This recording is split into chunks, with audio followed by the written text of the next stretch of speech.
Good morning again. We're going to continue on. Oh, I got cold, which I guess I could turn on the heat, but I don't know how to, well, I haven't even tried doing it. So I'd rather, I guess, just sit in coldness, enjoy it. I am going to make a video before I get going because this Airbnb, I don't know if I'm going to release the other videos. Perhaps I will. It's a beautiful Airbnb. There's a bookshelf with all the different books on it. And so I got curious. I was like, what's there? So I picked a couple of things just because they're interesting. I'll start with this, East of Eden. Oh, y'all, this book was like one of the OGs I read in high school, and I actually should probably reread it because it's so good. I remember getting so immersed in this story, and I would get so frustrated with the author because he would leave me hanging. He would switch on different chapters. He would like get you really into like one of the stories because he had multiple plot lines or multiple storylines going with all the characters. He would get me so immersed into the plot line. I'd be like, wow. And I'll get to the next chapter or get to the next paragraph, and he would switch subjects. I'd be like, no, what happens? I'd get frustrated. It just leaves you with a cliffhanger that wants you to read more. It was very well written. I enjoyed it a lot. So I saw that on the shelf, and I was like, oh my gosh, I haven't seen this in forever. Calvin and Hobbes. Oh, this is my favorite comic. I grew up on Calvin and Hobbes. I love Calvin and Hobbes. It was always just so adorable. And I made my first email account after the character Spaceman Spiff. I remember when I was, how old was I? I was like, when did internet come out? It was after 9/11, because that's when we moved to, it was right before 9/11. So I was in 4th or 5th grade. I remember because my dad was on not a deployment, but a remote assignment. So he went to Korea for a year twice. He did that twice when I was younger because the military sent him over. So he was away from our family for a year twice. But I remember emailing him being like, can I make an email account? Or something like that. I think, no, I was asking him about something else. I think I made an email account on my own, and I called it Spaceman Spiff. But that was taken, so I had to utilize the word 87 for some reason, so I used that. But I remember emailing my dad because I want to get a second ear piercing. Oh, so funny. So I emailed him, and he was like, I'm going to have to drink some coffee to think about that.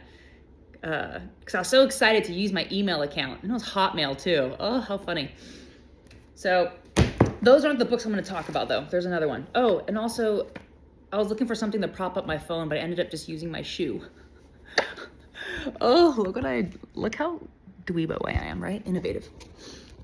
But then I was like, man, my feet are cold, so I did these. Oh, which, by the way, I have my Jewish socks on. Because I went to a Jewish museum when I was in Ohio, and I love socks, right? I bought the Crayola socks yesterday. I showed those in my video earlier, but I haven't made it public yet. This game was on the shelf, and I giggled at it because I was just like, it's a play off of Cards Against Humanity, right? But it's called Cards Against Decolonization.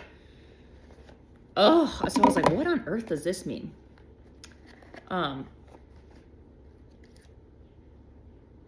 Sleeping better after a dream catcher. So some of the things, smoked salmon. So it was about indigenous tribes here, or indigenous tribes. And so I thought it was really clever and fun, right? It's a way to get people to become aware of different cultures, different people, different beliefs that exist. And I loved it because even on the box, it's so funny. This company is called Stereotypical Games, but they spelt it. They did a play on words, and they spelt it like stereo, like a music box. So again, that's funny. Very creative, very, very creative. And then it says it's from nativeteachingaids.com. And so I was like, okay, native teaching aids. Is this like for a native as in like innate foundational learning, something that, native, like natural? Or is it native referring to the people that identify or label themselves as like Native American or Native? So I found out it was Native American culture because I went to the back and I was reading it. And it says modern Native culture and helps us. Oh, wait, hold on. We are stronger when we laugh. Amen to that. Cards for Decolonization embraces modern Native culture and helps us to learn and laugh at the same time. It's trying to make, this is a perfect example of trying to make a lot of pain and suffering, like very catastrophic things occurred to the people that are defined by this label as Native American. No one can deny that, okay? Catastrophic things are still occurring because, again, humans for some reason just don't understand other humans or just can't perceive each other as human.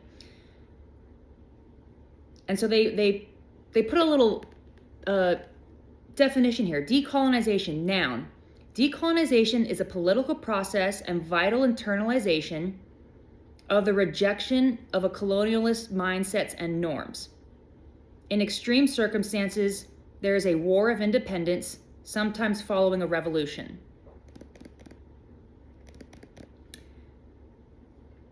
This is this culture, these people trying to preserve what they define and label as their, their heritage. It's history, guys. It's all sorts of things, beautiful things. And you can tell by how they phrase that, there's a lot of pain. There is a lot of pain and they're tired. There's a lot of pain behind their words. There's a lot of pain and suffering that continues to occur and they're tired of it. Just like everyone else on the planet is tired of the violence and chaos. But I love this little, there's a little box on the bottom here, this fine print. It says, Cards for Decolonization is a work of satire. Please address all complaints to the Department of the Interior and the BIA, whatever that is. Oh, Bureau of Indian Affairs. Isn't that funny? Because, people get uncomfortable. It's literally called the unsettling card game, as in, like, it makes you unsettled, but it also plays on words because it unsettles colonizers. Isn't that funny? Okay. Anyways, I saw that. I didn't actually play it because I didn't understand the nuances of the words, most of them. But then I randomly found this old book. What's it called? The Masks of God, Creative Mythology. And I was like, well, that's interesting. So I decided to open it. Again, when a book has a plain cover, when books have plain covers, that means the quality and content are probably pretty extraordinary. There's some goody yum-yums in there. Oh, I don't want to use this, but to contrast this book that I purchased to support someone that is trying to, explore their thoughts, expand their cognition. Do we see a difference in the covers? Okay. A well-written book sells itself. Just put it that way. There's no greater marketing or nothing that is more steadfast and strong. Oh, that's cool. Than word of mouth. So I just opened this and I saw this in the cover. Someone left this here saying, I, Steve, contribute to the universe with unlimited creativity. How cool is that? Obviously, this is an older book. I believe it's from, I don't even know when it's from. I'm not familiar. Whatever. I was curious and intrigued because it's interesting. It's a very interesting front cover. And I always like to read the table of contents. I guess this is turning into like a book, my book club. I always read the table of contents because that really clues you in. It orients you onto perhaps how this person works, how this person thinks, how this person articulates themselves. And the things that they write are very articulate, and you can tell there's a lot of depth there. So I decided to just read a little bit. And I talked about this I talked about it in my diary too. when I read things, whenever there's reading, right? Who's that guy? The Art of Being Creative. I forget Paul, or he owns a music studio, a music producer. Again, it's a very simple cover, but in it he talks about flow state and how you tap into like creativity and this like conscious flow state. That's what people call it, artists or people like that. And when I read books, right, because every word, every sentence, every expression has multiple layers, right? I've talked about this. On the surface layer, you can literally read the words on the surface layer. You can get that meaning. But then, like the game Cards of Decolonization, you can play on the nuances. So with that, I wanted to read the parts that I picked out. So I don't actually, whenever I read the different layers, right, because again, subconscious versus conscious messaging or expression can vary. And so I like to read and find the sentences and the thoughts that emerge from reading past the surface layer. So I'm going to give an example, right? So I only went this far, I think. Yeah, I only went this far. So I'm going to read out the subconscious messaging or what I perceive. However, I will... what's a good way to do this? I want to read... I guess I should read... I'll read what I found first, and then I'll go back and read what it actually says. Okay. And apologize again, right? Because I create sentences. If you can see that, I create sentences or thoughts from the words present, but then I utilize these punctuation marks, or these like whatever these little thingy things are, to identify or delineate when a sentence ends. And I was trying to write it all out, and I was like, oh, that's too much work. I'm just going to make little brackets. So this is just his like introduction here. This is what I got out of it. Looking back, I find a thought I have long and faithfully entertained, of the unity of the race of man in the manner of a single symphony, irresistibly advancing to mighty climax, out of which the next great movement will emerge. Ooh, that sounds fun. I will not be still. They are all given here, suggesting ways in which they might be put to use by reasonable men to reasonable ends, or by madmen to nonsense and disaster. And actually, okay, I modified that. I added women because it said men. And I was like, we're gonna put women. But I did leave madmen to nonsense and disaster. Because again, not to be biased, I'm just going off of longitudinal data. The majority of longitudinal data as far as who has been defined as leaders and has taken humanity to the thresholds of eternity, I suppose, it's been men. Okay. Utterly possible are all these events likely to be. So let me reread that, because I kind of talked about it a little bit. Looking back, I find a thought I have long and faithfully entertained, of the unity of the race of man in the manner of a single symphony, irresistibly advancing to mighty climax, out of which the next great movement will emerge. I will not be still. They are all given here, suggesting ways in which they might be put to use by reasonable men to reasonable ends, or by madmen to nonsense and disaster. Utterly possible are all these events likely to be. And that is not what he wrote, right? Because look what, I only read the highlighted portions, but I can fill in what he actually wrote.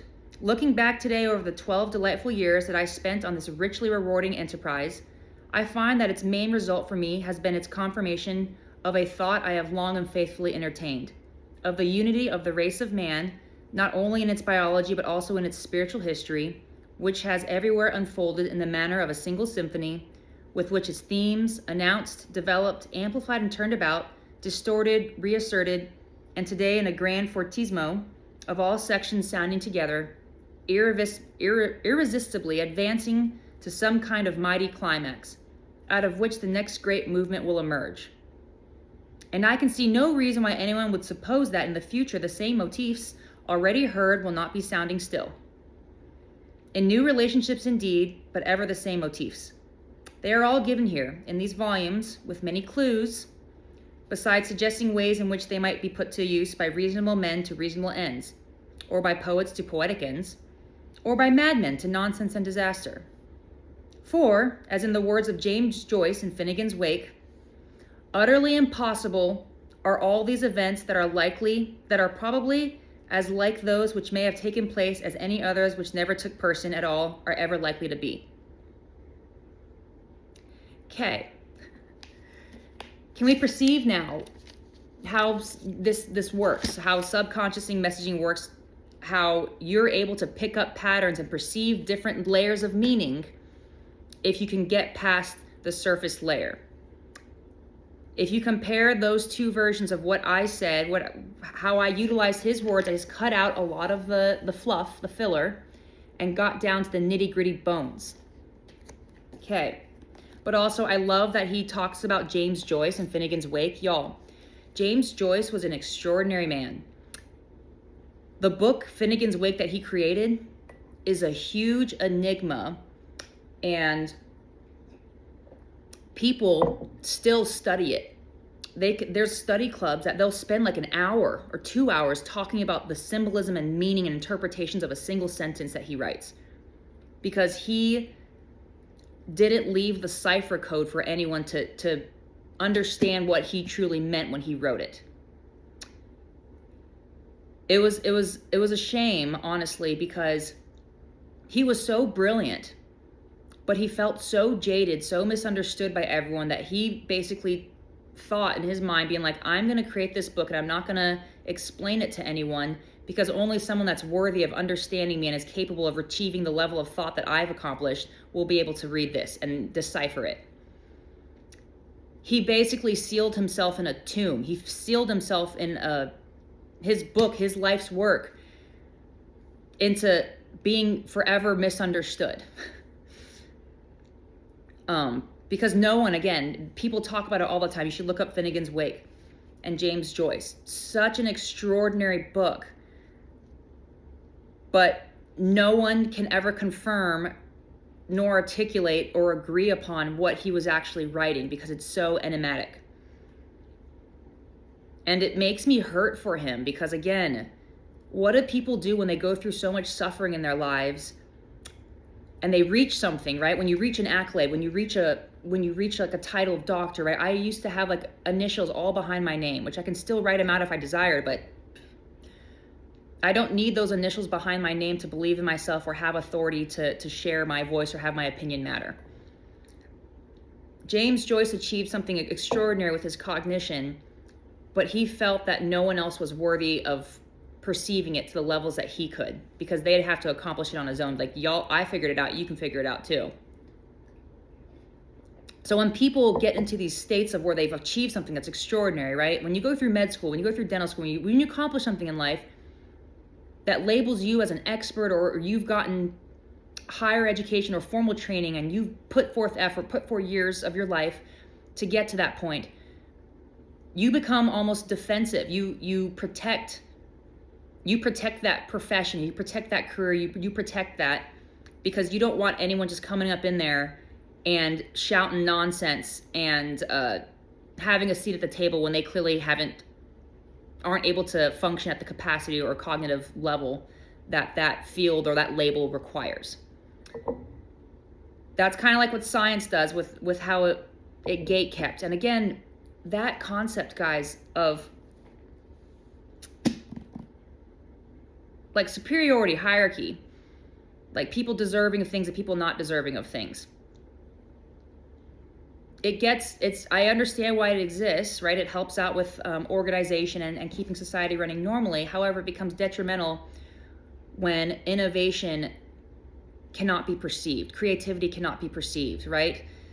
Like, this person wrote an entire book about their theory on observational individual reality.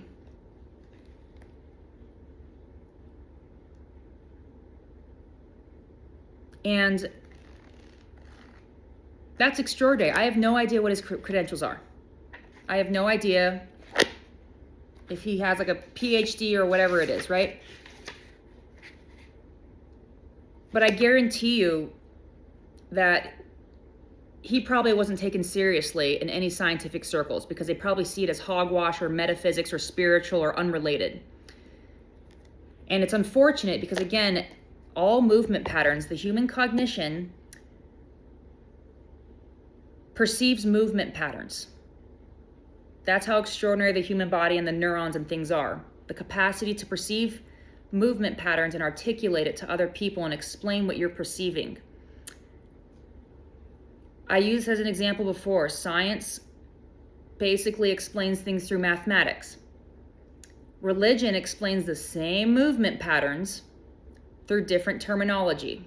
They use the words like God, Holy Spirit, things like that, okay? Math uses numbers, math uses equations, but they're both fundamentally describing the same movement patterns that exist before the mind confines them to definition and meaning. Okay, if you can perceive that, your world of being able to understand things and existence greatly broadens, and all of a sudden things make sense, and all of a sudden perhaps maybe technology gets some really cool breakthroughs, because I'm sure people, especially science, I'm sure they would love to understand what is actually occurring with gravity,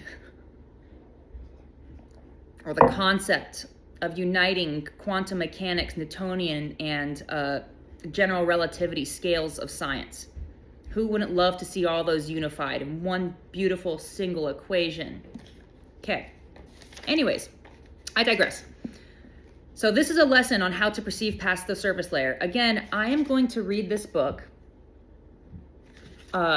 based on getting past the surface layer. I'm going to get down to the nitty gritty and just talk and say what I'm reading, okay?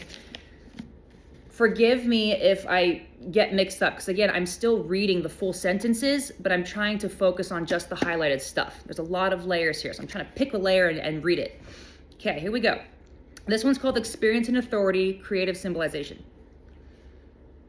Historical transformations through which men have sought to relate themselves to the wonder of existence could be discussed in stages of our youthful species. Sorry, I have to make these sentences. Let me read that again. Historical transformations through which men have sought to relate themselves to the wonder of existence could be discussed in stages of our youthful species. Profound respect for inherited forms has suppressed innovation. Profound respect for inherited forms has suppressed innovation. Right? So when you hold on to, let me read this all the way through and then I'll go back and dissect it.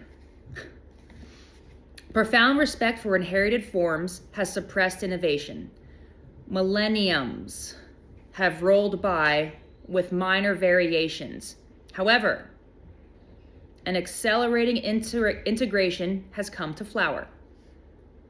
All released creative powers have broken forth, so that a galaxy of geniuses study the spectacle of our own age. In the dominant but now distinctly ordinate sphere, there has arisen a manifold beyond reckoning of revelation. A new type of revelation of great scope, great depth, and infinite variety has become the actual structuring force of the civilization. In the context of tradition, symbols are presented through which the individual is required to experience or will have experienced certain insights. The individual has an experience which he seeks to communicate through signs. Certain depth communication have value and force of living. Symbols exhilarate life beyond reason. The world of experience and thought were very late developments in the species. In the individual, opening of the eyes to light occurs only after already functioning within its inherent aim. Reason, in the larger course and context of the evolution of life itself, occurred only after principle had been operative for so many hundreds of millions of centuries. It could then, and can now, be done. Our eyes and what they witness may persuade us to the game. The first function is to reconcile consciousness of this universe. The total image of consciousness, the function of nature, is the revelation to its own sustaining source. Order from nature may ensue, for instance, if we first reconcile consciousness of this universe. The total image will result in a revelation to its own sustaining source. Order may result from nature, for instance, okay, with an increased depth of capacity for thought. Incisions, scarifications, and so forth are merely imprinted. Society is the alpha and omega. Come into play, come into a state of learning. Existence in imagery is symbolized in theme, a landscape of death, waiting for who will restore life from infinite depths of inexhaustible source. Supporting aspiration is the motivator, builder, and transformer of civilization. The message leaps from heart to heart, where the brain is persuaded the message can pass. Life then is touched for those in whom experience both. That's where I stopped. Okay, we're going to break this down. Hopefully people understood that, because that's some cool stuff in there. I got rid of all the fluff, and we went down to the basic point that this person was trying to articulate, which he's basically saying, y'all, if you understand consciousness to the depths of existence, you're going to be able to understand nature. This process has been occurring for millions and millions of centuries, and it takes time, right? It takes time to learn and develop expanded cognitive depth. So within our species, within the human species, cognition, consciousness, whatever you want to call it, the concept of thought, the ability to think, has taken a long time to get to where it was, or where it is, okay? So let's talk about this. Historical transformations through which men have sought to relate themselves to the wonders of existence could be discussed in stages of our youthful species. Because if you look at the human species, it's young. It's young compared to like rocks and other like single-celled amoeba and like squid or tortoises, whatever you want to call them, you know, other animals, other life forms on this planet. The human species is very young. Why is it very young? Because it has such a great capacity and complexity for thought. If you look at the human being, it's not very well adapted to any natural environments, right? Humans are very vulnerable physically to the elements, to nature. Other animals, like, right, you have like armadillos that have like little shell things, or, you know, whatever their shell is, or shelled animals have shells to hide in and do that. Humans don't have those things, because our greatest evolutionary advantage, our greatest trait that make us be able to define ourselves as the superior species, the dominant species at the top of the food chain, is our capacity for thought, right? Like, man can't fly. Man was literally anatomically not designed to be able to like fly like a bird, you know? Hopefully that's obvious. However, man has the capacity to create things that enable him to fly, that enable him to do these things that seem impossible. Okay. So if we talk about the transformations of man, the advancement, innovation, the capacity for thought, the human cognition, the trait that makes us the superior species, if you examine it through a lens of stages, look at it look at it detached of your emotions and investment into the story, right? That's how you can watch like the Discovery Channel or whatnot and watch these like packs of lions or cheetahs that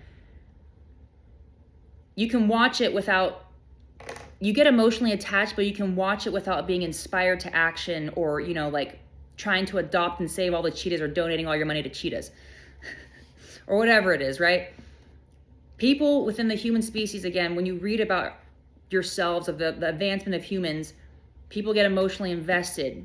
And so it creates a biased filter, a biased layer that they're unable to perceive past like the nuances and get past emotional reflexes.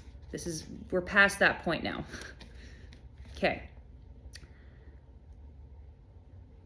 Profound respect for inherited forms has suppressed innovation. If you look at science and like the number of patents, the number of discoveries, they label it as disruptive technology, disruptive innovation.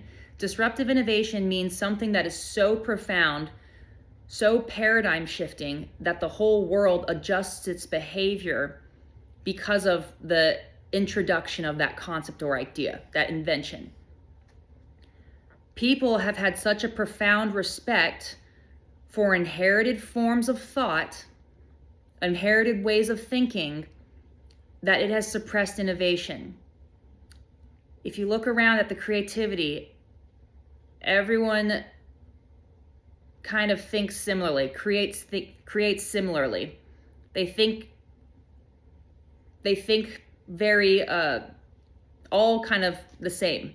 They might utilize different words, but the underlying concept, the underlying thoughts that they're trying to explain are all the same. And that's why innovation has stalled. There's literal graphs and data that shows like it really rapidly declining. And everyone can perceive that, right? That we're not really seeing new and disruptive technologies, but we're seeing like reinventing the wheel. Okay. Millenniums have rolled by with minor variations. Can everyone perceive that? And I talked about before too, I said the last greatest paradigm shift that humanity, I would argue, received was during Einstein's time when quantum physics was discovered. That completely changed how the world and technology exists, right? CAT scan machines, CT machines, MRIs, lasers, that's all something that resulted after quantum physics was discovered. Okay. And also, we went to the moon. Did we go to the moon before quantum physics? No, we utilized old math. We didn't even utilize newer math or things that we have learned. To get man to the moon. That's how extraordinary, right? Linear logic and basic things are. That are overlooked sometimes. You don't need more complexity and more fancy things to innovate. You just need some good cognitive capacity for thought. Okay. However, an accelerating integration has come to flower. I included that because it's basically stating, hey guys, everyone can perceive it, everyone can feel it, right? The state of the world is very chaotic. Things are uncertain. People are getting really up to the here with tolerating things. The pressure pot is really pressurized right now. And so humanity kind of is at a choice of what they, like your actions, right? Because when you keep things bottled up, when you keep doing things chronically, something has to give. And when 8 billion people are in a state of suppressed innovation and creativity, something's got to give. So an accelerating integration has come to flower. Does everyone perceive how the world has gotten more chaotic and turbulent, right? That's called some good cognitive fertilizer, because without that contrast, people wouldn't be more open to perceiving and thinking about things differently. We got some good fertilizer that's been putting out lately, y'all. Good fertilizer. Because what makes the best fertilizer if not shit? Okay. We have a lot of cognitive fertilizer out there. Let's just put it that way. All released creative powers have broken forth. so that a galaxy of geniuses study the spectacle of our own age. A galaxy of geniuses. That was me or this person trying to talk about humans, the planet, the species. It's a galaxy full of geniuses. And they can study the spectacle of our own age. Because everyone always looks back, right? We look back in the old days being like, oh my, and we can make fun of things. Be like, look at those style trends. Remember when like thin eyebrows were in? Oh, I went through that phase. A lot of people, there are a lot of eyebrows that were lost during those decades. I think it was like the 90s or whatever it was. There were a lot of good eyebrows that were overplucked. It messed with the symmetry and balance because again, symmetry is beauty. The balance. You can even have asymmetry and still be perceived as beautiful. Oh, sorry. Because it's unique. And if you can't perceive that, then that sucks for people that can perceive beauty and everything. Anywho, in the dominant but now distinctly ordinate sphere, there has arisen a manifold beyond reckoning of revelation. In the dominant but now distinctly ordinate sphere. What sphere do we all live on? If not planet Earth, this big pretty blue marble hurtling through space. Everyone has seen pictures of Earth from space. And it's beautiful, it's extraordinary, it's breathtaking. It leaves you with a sense of awe and wonder, being like, holy cow, I can't believe that planet, that's us. Okay?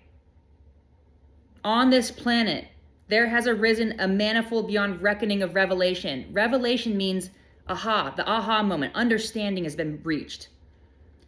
A new type of revelation of great scope, great depth, and infinite variety has become the actual structuring force of the civilization.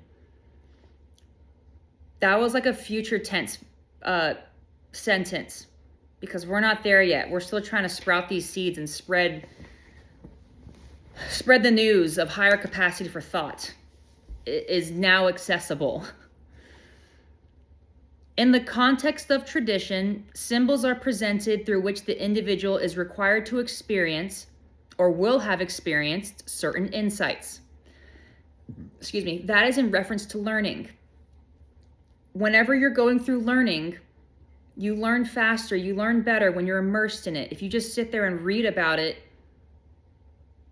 that sucks. Do you want to read about traveling? Do you want to learn about traveling by reading about it? Or do you actually want to experience traveling? There's two ways you can do it, okay? But that is how you gain insight. That is how you gain curiosity, innovation, new ideas. Oh, one of the things I loved at Crayola when I went yesterday was they had a section where they talked about oopsies that happened and that led to innovations in their products. And this was all from customer feedback and all things that happened that were like, that went wrong or they accidentally found it or something happened and they came up with some idea and Crayola utilized it. That is cool. Okay. So again, through the individual, I already read that sentence, okay. The individual has an experience which he seeks to communicate through signs. Tell me, when someone experiences something that they want to share with another being or someone, how do they share it? He seeks to communicate through signs. Signs can be verbal or nonverbal. Me articulating this, me reading this, is communicating through signs. The sign of language, of spoken language. And then it says, certain depth communication have value and force of living. Again, when you can communicate and articulate yourself to a profound depth or a very nuanced and complex depth, you have value and force. You have the potential to create more and do more with your life.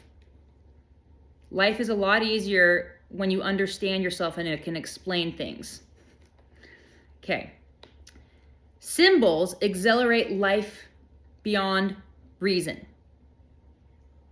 I said that because symbols, right? Communication, things that you perceive, creativity, imagination, they accelerate life, existence itself beyond reason, beyond what is currently thought, the capacity for thought. If you think about the word reason, it's like logic. How does logic innovate? By creativity and imagination. So again, symbols, communication, exploring curiosity. Symbols accelerate life beyond reason, beyond the current paradigms of thought. The world of experience and thought were very late developments in the species. That was a sassiness, because look at the state of the world. Experience and thought are very late developments because people don't understand them still. And it's very obvious by how much physical violence and chaos and turmoil the world is currently in. In the individual, opening of the eyes to light occurs only after already functioning within its inherent aim. What does that mean? In the individual, like in me, in you, opening of the eyes to light, to perceive beyond the surface layer, right? That seems like a light bulb went off in your head. Opening of the eyes to light occurs only after already functioning within its inherent aim. That means you as an individual will not be able to perceive what is hidden in plain sight unless you have already achieved a certain level of cognitive thought and understanding that you have put in the effort to learn, to understand, right? No one can make anyone understand something for you. If you want to learn something, you have to literally learn it if you want to accomplish it or even articulate yourself, right? For anyone that desired to communicate with other humans in a clear way with clarity, they had to learn how to speak some sort of language, some sort of method of communication. Okay? So in the individual, opening of the eyes to light, to the full depths of cognitive capacity that is available to the human species, it requires the human to already have demonstrated a level of understanding of their cognition and their thoughts. And how do you demonstrate your capacity or your level of thought? By actions and words. Okay. Reason, in the larger course and context of the evolution of life itself, occurred only after principle had been operative for so many hundreds of millions of centuries. Reason, so the capacity for thought, what people define as consciousness, the thinking, in the larger course of its evolution involving life itself, occurred only after the principle, which the principle of thought, the principle of consciousness, had been operative for so many hundreds of millions of centuries. Because how does consciousness learn if not through existence?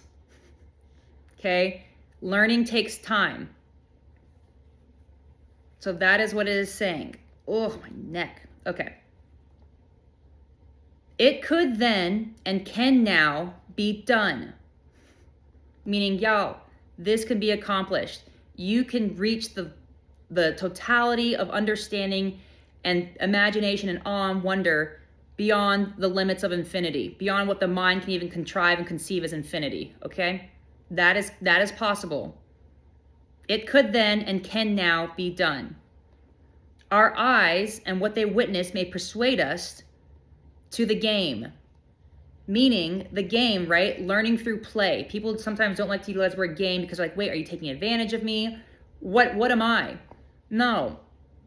The word game here is to invoke a state of play. Because again, when you play games, you learn quicker. Can you imagine if someone made a quantum physics game talking about like all the bosons and the nuances of math, and it was like as fun as Monopoly or as fun as whatever board games they have these days? I don't know what games people play these days. There's some cool whimsy games out there, right? People would learn that. They'd be like, how did you know that? Be like, oh, I played this quantum physics game. Learning occurs faster when you play, when you're in a state of play. That is proven through science. Significantly faster, statistically significantly faster learning and neurogenesis occurs when you do it through play, through games. Okay. The first function, the first thing we got to do here, y'all, how do we get there? The first thing we got to do is to reconcile consciousness of this universe, of existence, the concept of consciousness, because everyone's confused about it. It's a real fun word to spell. It sounds fancy. It kind of rolls off the tongue. Oh, it's a great word. And its meaning is always wonderful. Oh, ow. And it also, the one cool thing about the word consciousness is, again, it doesn't invoke any feelings of shame or embarrassment. Because even if you say unconscious, that means, oh, well, I wasn't aware. How could I understand that if I wasn't even aware that it existed? Or I've never heard of it before, or whatever, you know? I didn't understand things. Which, to be quite frank, I will say, I didn't have this taught to me, y'all. I had to figure it out. It's called imagination and thought. Okay. This is not written very clean-cut in textbooks. Anyways, the first function is to reconcile consciousness. Oh yeah, anyways, yeah, consciousness. It's a beautiful word, and I like it like ignorant, but I guess ignorant makes people get upset. And I was like, well, I can call you some other things. Ignorance is a very nice way to call someone, because ignorance acknowledges, hey, when you're ignorant, you're unaware, you're unconscious. When someone shows up to the hospital unconscious, do you think they're going to be declined or rejected, being like, bro, you're unconscious, peace out? You can't articulate yourself, you have no depth of capacity of thought. No. Okay. Unconscious basically is a state of youthful innocence. And let me tell you, there's like 8.1 billion people that are unconscious and in this beautiful youthful state of innocence, yet they for some reason can't perceive themselves in it. Oh, it's so adorable when adults think they're like being grown up and like all badass. And it's just like so cute when I perceive them. It's like, oh my gosh, I love your costume. I love your outfit. Tell me about it. Or whatever you're doing, you know? Oh, okay. The total image of consciousness, the function of nature, right? Because what does man do if not try to articulate what consciousness is through observing nature? Man, science loves observing nature. The total image of consciousness, the function of nature, is the revelation to its own sustaining source. What does that mean? In order to perceive the totality of what consciousness includes and is defined as and means, right? Because the word consciousness, again, is a movement pattern. Okay? It is describing a state of movement. That state of movement is basically equivalent to perceiving the entire Mandelbrot set that is defined as existence. Consciousness, to understand the total consciousness, the function of nature, right? Because existence, consciousness, synonymous terms. Consciousness more involves the realm of thought, though, an abstract or that sort of thing, movement. And nature is the perceivable version of these, what's it called? Intangible states of movement. Yeah, like the quantum, whatever they call it, the quantum field, where matter arises out of it. Okay? Things aren't just sitting still, chilling down there. Stuff's moving still. Okay. It is the revelation of its own sustaining source, meaning if you understand movement patterns that create existence itself, right? Then you're going to understand nature and you're going to understand its source and how to utilize it and where it came from. You're going to be able to answer questions that science and everyone's been struggling to answer. Okay. Order from nature may ensue, for instance, right? Because when understanding of consciousness, when the species, the dominant species on the planet becomes a state of consciousness, I would say goes from unconscious to conscious, goes from a state of irrational movement patterns to a more rational movement pattern that is organized and coherent. order from nature may ensue. Meaning, nature follows the movement patterns that consciousness chooses. Every human being has consciousness. It's okay. If 8.1 billion people become conscious, become aware, oh, my neck, then order from nature may ensue. As in, maybe there will be less violence and chaos on the planet. Okay. Oh, and this is fun. He gets into a whimsy talking about medical stuff. Incisions, scarifications. He also included circumcisions, but I didn't want to put that in there. So I had made it generalized to incisions and scarifications, right? How many people have gotten a cut? How many people have gotten operated on? How many people have scars from wounds that they've had occurred? I have plenty of scars. Y'all, I have like these, I burned myself in the same spot on both my hands. I have the same identical burn. When I burned myself on the iron, actually I have a scar right there. And then I have my other scar. Where's my other scar at? Or I have this cyst that I keep trying to drain, or this bump right here. So that's some sort of scarring that's going on. Anyways, those things, scars and so forth, are merely imprinted. What does that mean? That means these scars, these little like this thingy, and then whatever, where'd that scar go? Whatever that spot is. I think, oh man, what did I do? I bumped my hand on I remember that scar. What did I do? I don't know. I don't remember what I did. I remember it hurt really bad and it was deep though. Ugh. Anywho. This one I burned it on that one I burned it. Burns are bad. I don't like burns. Anyways, those types of things, these are superficial. They're imprinted. What does imprinted mean? Right? Genomics. What's it called? What? Genomics? Epigenetics. Imprinted means you're printing on something or whatever.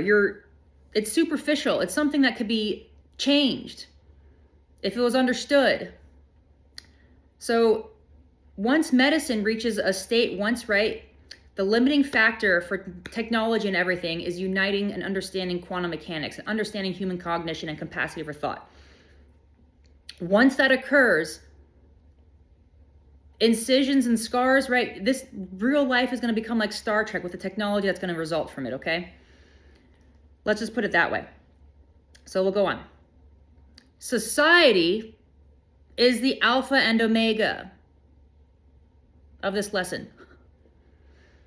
Society, human cognition, humans, the human species, is the beginning and end of this lesson. Okay? That's what that symbolizes.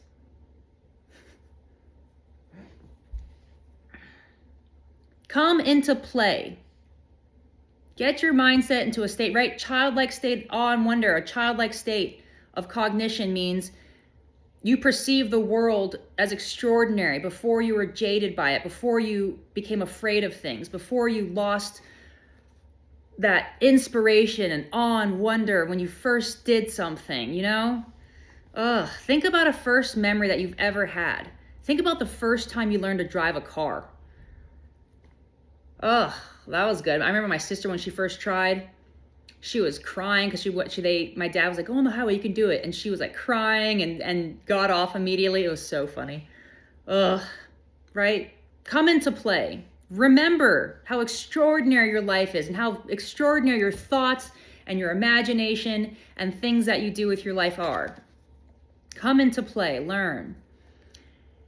Existence and imagery is symbolized in theme, okay? A landscape of death. I believe if you want to go back to religious paradigms, everything before a huge revelation occurs, they're even titled the last book, Revelation, the book of Bible.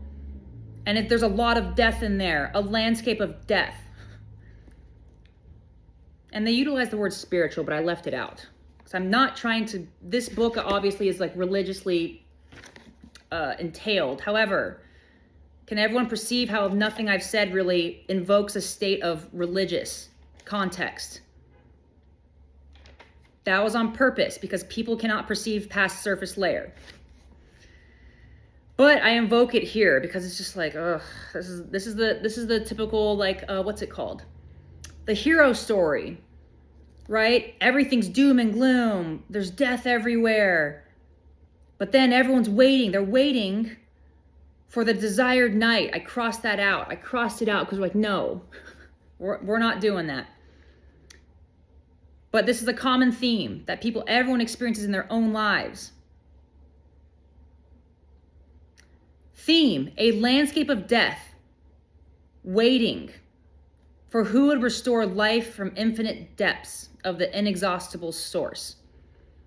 What is an inexhaustible source if not movement? Actually, I'm going to read this because I love it. I'm going to read it how it originally says. I'll read it starting from this part. A landscape of physical death, a world waiting. And he quotes, waiting for Godot, G-O-D-O-T, for the desired night who would restore its integrity to life and let stream again from infinite depths the lost, forgotten living waters of the inexhaustible source. Ugh, doesn't that make you feel like inspired? Like, oh, there's hope. Maybe. I love that though, like waiting for Godot. That reminds me of Gal Gadot. She's Wonder Woman. Coincidentally, waiting for Godot. Oh, that's hilarious because this book, when was this book published? This book's old, y'all. Like the pages are yellow. I just made that correct. Now, see, I'm going on curiosity whimsy because it's funny. 1940s and 1934, 1940s. Okay. This book is old. Gal Gadot wasn't even around at that point. Oh, 1968. I have no idea how old she is. Waiting for Godot. Waiting for Wonder Woman. What are the odds? Gal Gadot's last name would be spelled exactly the same and it'd be in this book. Okay. Talking about how the world is in a landscape of spiritual death and the world waiting for Godot, waiting for Wonder Woman. Anyways, I digress. Supporting aspiration is the motivator, builder, and transformer of civilization. Supporting aspiration. What do you think that will do to another human being if you demonstrate to them that they are worthwhile, they're loved, they're extraordinary, they're magnificent, they're reverent, and they're sacred? What happens when you support someone to those depths? It becomes a motivator, a builder, a transformer of civilization. Okay. Which, y'all should read the original sentence. It's terrible. I'm going to read it because it's funny. The rise and fall of civilizations in the long, broad course of history can be seen to have been largely a function of the integrity and cogency of their supporting canons of myth. For not authority, but aspiration is the motivator, builder, and transformer of civilization. I did not like that sentence because, again, it invokes certain paradigms and calls them myth, right? The book is called Mythology. It almost belittles it and makes it seem like, hey, this isn't real. And I don't want people to feel that way because whatever thought, whatever thing that they've done with their lives is real and it's valid. It's not a myth. Okay? Don't like how he utilized that word to belittle another paradigm by calling it a myth. So that's why I changed it to saying supporting aspiration is the motivator, builder, and transformer of civilization. Okay. Because they go into the word canon. C-A-N-O-N. Anywho, the message leaps from heart to heart. Where the brain is persuaded, the message can pass. Life then is touched. For those in whom experience both. That sounds like a Bible verse, y'all.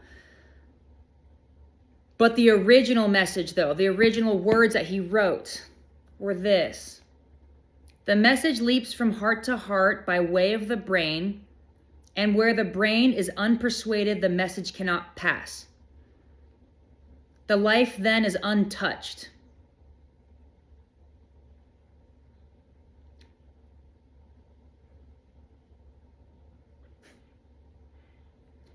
Oh, my neck.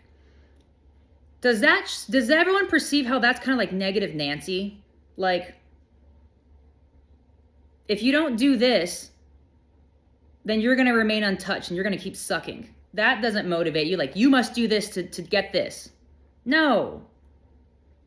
Make it empowering, y'all. Quit making it so negative Nancy. The message leaps from heart to heart. Where the brain is persuaded, the message can pass. Instead of saying, where the brain is unpersuaded, the message cannot pass. Saying the exact same thing, but in a more empowering and understanding and nuanced depth of way. Because when you use unpersuaded and cannot over and over again and repeat that, you're going to believe that you can't do something, that things aren't possible. So that's why I changed it to where the brain is persuaded, the message can pass. Life then is touched for those in whom experience both. And that's where I ended it. Okay, I stopped reading. That was just, guys, that's just an example of when I read. And this is what you guys can do too. I believe some people call it like, what do people call it? Flow state. People call it the Holy Spirit. People call it, what else do they call it? Intuition, right? There's so many ways to articulate how the depths of which you can cognitively perceive existence, tangible existence or whatnot. I read, right? This was just 3 or 4 pages that I just talked about for an hour. And look how long this book is, y'all. Okay, every book has these hidden yum good drops in them. You just got to be able to perceive past the surface layer, perceive past the things that are filler, and get down to the nitty gritty, and you can expand your consciousness too. So hopefully everyone, I've been talking for an hour, I'm gonna go do something. Hopefully everyone enjoyed this book club meeting, this lesson, and peace be with you.